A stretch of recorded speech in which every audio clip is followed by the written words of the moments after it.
मोल अवधारणा और अवोगाद्रो संख्या यानी कि मोल कॉन्सेप्ट और एवोगाड्रो नंबर। परमाणु और अणु यानी एटम्स और मॉलिक्यूल की साइज़ बहुत ही छोटी होती है। इनकी थोड़ी सी मात्रा में इनकी संख्या बहुत अधिक होती है। जैसे हम एक चुटकी नमक या एक चुटकी चीनी ले या एक चुटकी रेत की ले, तो इनमें एटम्स और मॉलिक्यूल बहुत ज़्यादा होंगे। और इतनी इस संख्या को शो करने के लिए, प्रदर्शित करने के लिए एक टर्म यूज लेते हैं, उसे मोल कहते हैं। और मोल 1896 के अंदर डब्ल्यू ओस्टवाल्ड द्वारा लैटिन शब्द मोल से लिया गया, जिसका अर्थ है ढेर यानी हीप।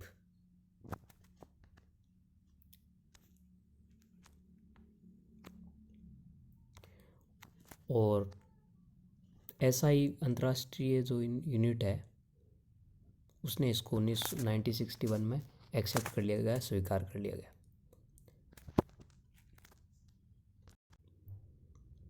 तो अब मोल की डेफिनेशन क्या है?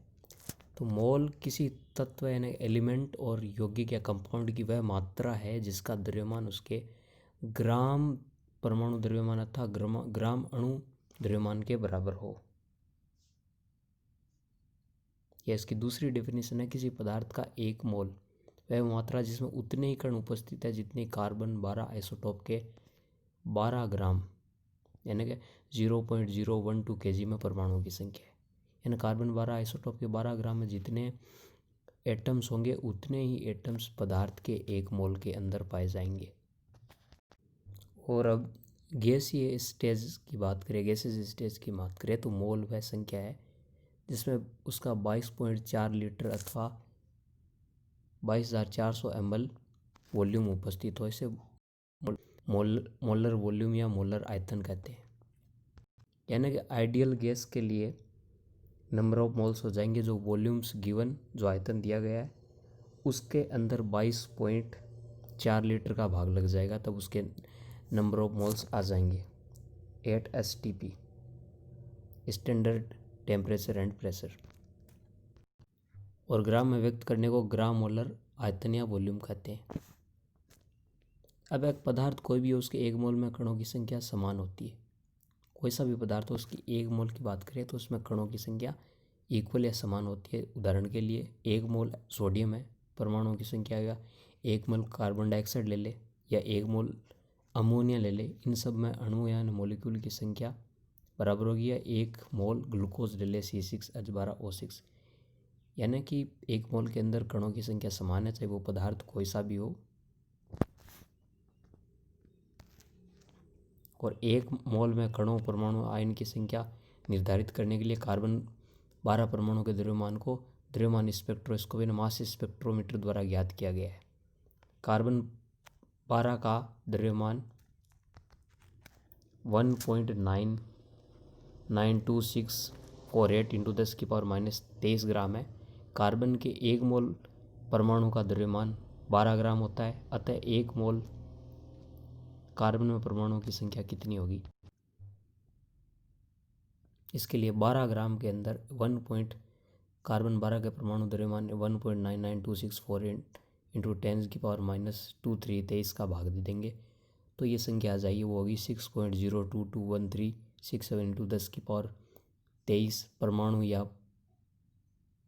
परमाणु पर मोल ये संख्या आ जाएगी। इस संख्या को एवोगाड्रो संख्या कहते हैं और इसे Na द्वारा व्यक्त करते हैं। जैसे कि पहले बताया गया है, प्रत्येक पदार्थ के एक मोल में कणों परमाणु आयन की संख्या समान होती है। अब बात करें एक मोल में परमाणु की संख्या कितनी होगी, तो कार्बन 12 से हमने एक मोल की संख्या निकाली, वो 6.022 × 10⁻23 आई। तो एक मोल सोडियम में भी ये इतनी संख्या होगी 6.022 × 10⁻23। एक मोल CO2 की बात करें तो इसमें भी 6.022 10⁻23 होगी। तो यानी एक मोल बराबर एक मोल की जो वैल्यू होती है 6.022 × 10⁻23 होती है। एक मोल H2O में भी यही होगी और एक मोल NaCl में भी 6.022 × 10⁻23 सूत्र एक यानी यूनिट फार्मूला यूनिट हो गया, क्योंकि हम जो भी आयनिक कंपाउंड होते हैं उन्हें मोलर द्रव्यमान में व्यक्त नहीं करके अपने सूत्र इकाई या फॉर्मूला यूनिट में व्यक्त करते हैं, नहीं कि उनका आणविक द्रव्यमान निकालते हैं, यानी मोलिकुलर वेट में ना व्यक्त करके सूत्र इकाइयाँ या फॉर्मूला यूनिट में व्यक्त करते हैं। अब है मोल कॉन्सेप्ट को हल करने के लिए कुछ इम्पोर्टेंट फॉर्मूला होते हैं, जैसे ग्राम द्रव्यमान को मोल में बदलना। इसके लिए मोलों की संख्या, नंबर ऑफ मोल्स, पदार्थ की ग्राम में मात्रा, मास गिवन, जो पदार्थ की ग्राम में मात्रा है वो दी गई, वो पदार्थ की ग्राम में मात्रा बटा पदार्थ का मोलर द्रव्यमान। मोलर द्रव्यमान क्या होता है? किसी पदार्थ के 1 मोल के द्रव्यमान को जब ग्राम में व्यक्त किया जाए तो मोलर द्रव्यमान कहलाता है। इसको थोड़ी देर बाद पढ़ेंगे। मोल की संख्या को स्मॉल एन से शो करे तो बराबर स्मॉल एम बटा कैपिटल एम, यानी कि मोलों की संख्या हो जाएगी पदार्थ का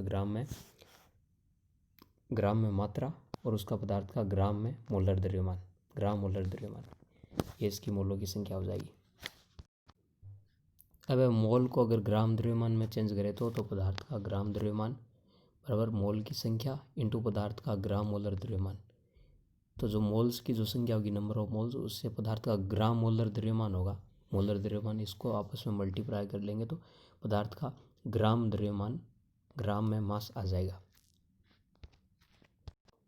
उपस्थित मोल मात्रा को परमाणु की संख्या में बदलना, तो इसके लिए जो परमाणु की संख्या होती है उसे मोल संख्या और एवोगैड्रो संख्या, इन दोनों का आपस में गुणा कर देंगे। तो जो जितने मोल्स हमने निकाले उसको एवोगैड्रो नंबर, मोल की संख्या को इससे गुणा कर देंगे तो ये आ जाएगा। नेक्स्ट है इसके अंदर दिए गए परमाणु तो अणुओं की संख्या को मोल में बदलना। इसके लिए उपस्थित परमाणु या अणु की संख्या इसके अंदर एवोगैड्रो नंबर या संख्या का भाग दे देंगे।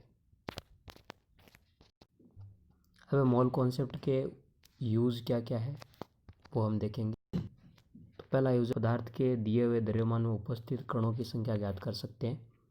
इन पदार्थ में कितने कण हैं इसके लिए परमाणु या अणु की संख्या बराबर दिया गया द्रव्यमान बटा मोलर द्रव्यमान, द्रव्यमान बटा मोलर द्रव्यमान, और गुणा कर देंगे 6.023 इंटू 10⁻23। या मोलर द्रव्यमान का अर्थ स्थिति के अनुसार ग्राम परमाणु भार या अणु भार है।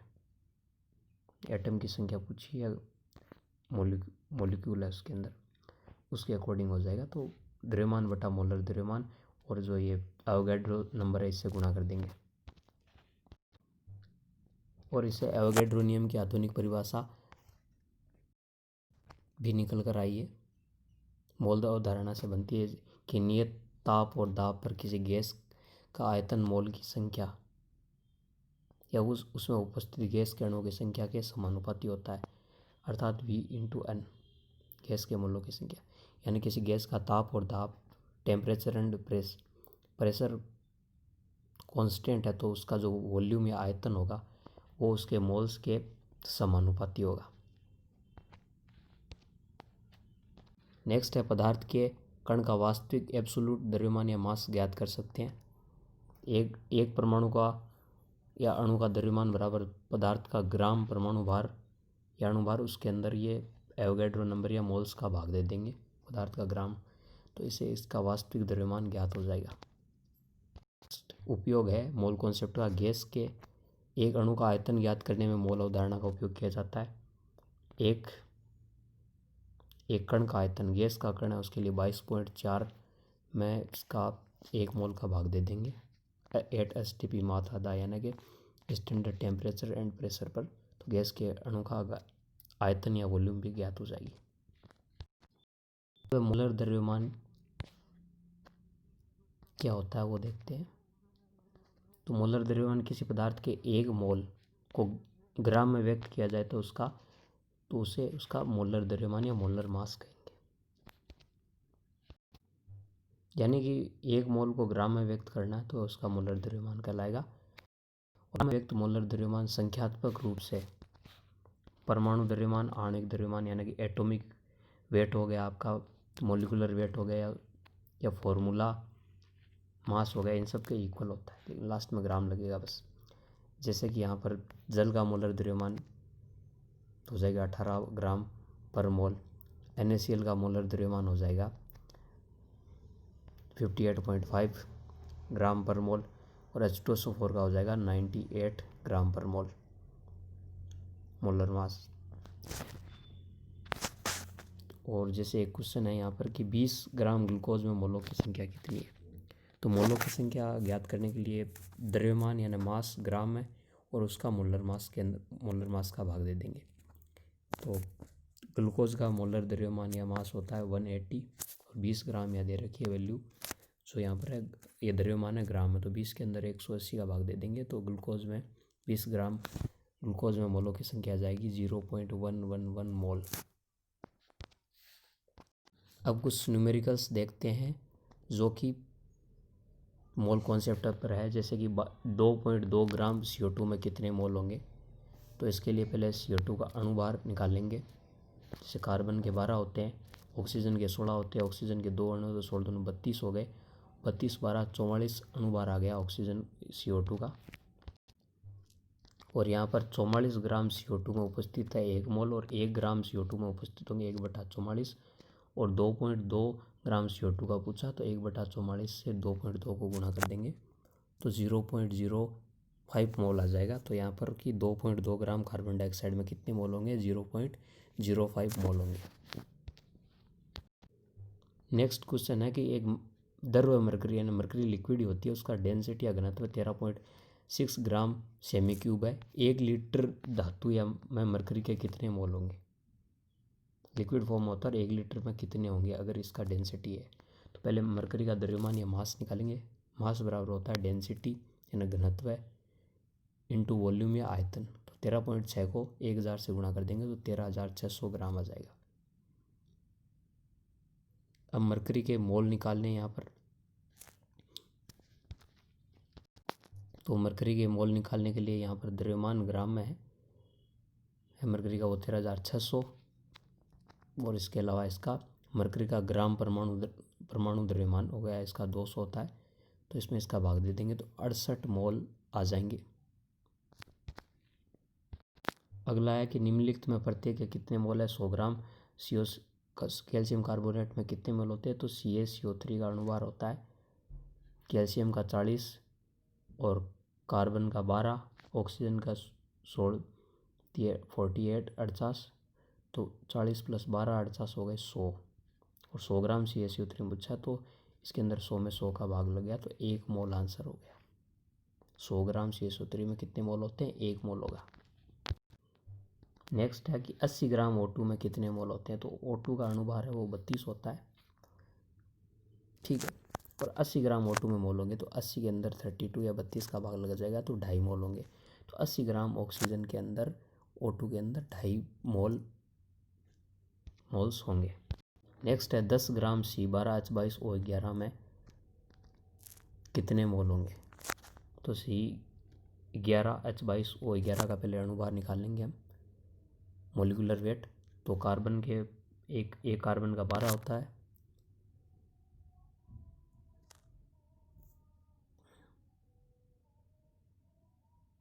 ये C12 नहीं है, सॉरी गलती से लिखा हो गया। तो कार्बन 12 का होता है तो 12 × 12 144, हाइड्रोजन के 22 एक हाइड्रोजन का 1 होता है मोलिकुलर वेट तो 22 के 22 हो गए। और ऑक्सीजन का 1 का 16 तो 11 को 16 से गुणा कर देंगे 176 आ जाएगा 176। इनको जोड़ेंगे तो 342 C12H22O11 का अणुभार या मोलिकुलर वेट आ जाएगा। तो अब 10 ग्राम C12H22O11 के मोल्स पूछें तो 10 के अंदर 342 या 342 का भाग देंगे तो 0.29 मोल इसका आंसर आ जाएगा। एंड लास्ट क्वेश्चन है कि 107.1 ग्राम सल्फर में उसके कितने मोल उपस्थित हैं। इसका अणुसूत्र S8 है और परमाणु द्रव्यमान 324 है। तो सबसे पहले सल्फर का मोलर द्रव्यमान निकालेंगे। 8 × 32 256 ग्राम आ गया। अब सल्फर के कितने मोल है तो S8 का द्रव्यमान ग्राम में। तो पहले सल्फर का मोलर द्रव्यमान ने ऐसे निकाला कि यहाँ पर एक सल्फर का 32 होता है मोलर मास या मोलिकुलर वेट। यहाँ पर मोलर द्रव्यमान में आएंगे तो ग्राम में आ जाएगा तो 32 होते 8 के 256 हो गए।